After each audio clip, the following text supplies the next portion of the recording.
Good morning friends. Team NGOenabler is finally back with a video on latest developments for charitable organization in FCRA and income tax. I am Ashish Agrawal and today I will discuss on all the significant developments that have happened in past few weeks which are relevant for NGOs. First and foremost is the clarification issued by CBDT on 3rd June 2022 regarding Form 10AC.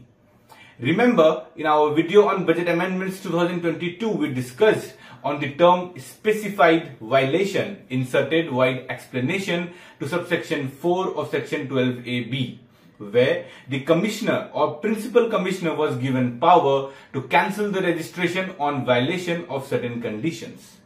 It has now been clarified that the conditions mentioned in Form 10AC should be read in line with the conditions so laid down in the definition of specified violations. I repeat, the conditions mentioned in Form 10AC should be read in line with the conditions so laid down in the definition of specified violations. This implies even provisional registration or final registration granted to the organizations can be cancelled and exemption can be revoked if any of the conditions so laid down is violated. Another clarification issued in the circular, which was a much needed one to remove the ambiguity in the minds of many professionals as well as the management. Earlier, when the renewal was being granted to those organizations who were already registered under section 12AA or 12A and 80G, order for provisional approval was being mentioned in Form 10AC. I repeat, order for provisional approval was being mentioned in Form 10AC even for those organizations who were applying for renewal. You can kindly check it if you were among the ones who were granted renewal during the first half of the year 2021. Thus, it has now been clarified that the same should be read and considered as order for registration or approval instead of a provisional one. Hope this clarification will put a stop to all the misinterpretations doing around and provide relaxation to such organizations. Second important update is that CBDT has already notified the JSON Schema for ITR 7 to be filed by the charitable organizations for the financial year 21-22. So, if you are ready with your audited accounts, you can also file the income tax returns simultaneously for this year and be relaxed. Third update for you on income tax matters is CBDT have issued a notification dated 10th May 2022 where quoting of PAN and Aadhaar has been made mandatory for cash transactions above a certain limit, which is effective from 26th May 2022. Yes, you heard that right. Now you have to quote your PAN and Aadhaar in case the cash deposits or the cash withdrawals is rupees 20 lakh or more in aggregate from one or more bank accounts or post office account. I repeat, in case the cash deposits or cash withdrawals is more than 20 lakhs in aggregate from one or more bank accounts or post office account, you have to quote your PAN or Aadhaar. So, for those organizations still practicing collection of fees or donation in cash and depositing the same in the bank account might need to revisit their policies and opt for online mode of transactions soon. Similarly, large-sized organizations who run projects at various centers in rural areas and depend more on cash payments now have to be more cautious and keep the records in a proper and transparent manner if they wish to continue spending in cash. Next update is for FCRA registered organizations. Are you still awaiting the renewal certificate?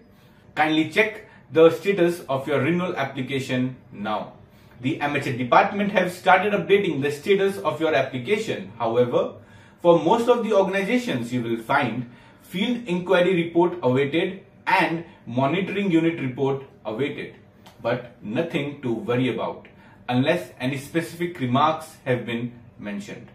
It's only a regular update and process through which the application goes through. In any case, your certificate is valid till 30th June 2022. If the process of renewal is not completed within the said extended date, another validity extension might be granted soon. I would like to close with the last but most significant update for FCRA registered organizations, that is regarding FCRA audit to be conducted by the auditor chosen by the government.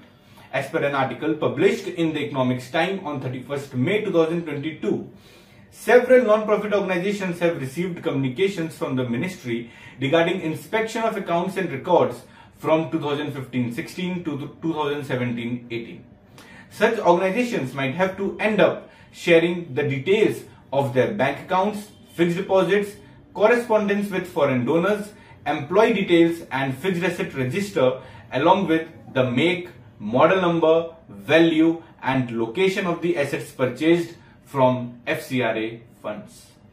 The audit is followed by the preliminary scrutiny of annual returns submitted by such organizations, and along with the details discussed before, the basis of all the figures and information filled in the returns for past 3 years might be asked to compile, such as the breakup of utilization into welfare activities, administrative expenses and acquisition of fixed assets, FC funds transferred to other organizations, FC received in kind and many more such details. According to the questionnaire being attached with the letter of audit, it is much more beyond the financials that MH department is inquiring about and investigating.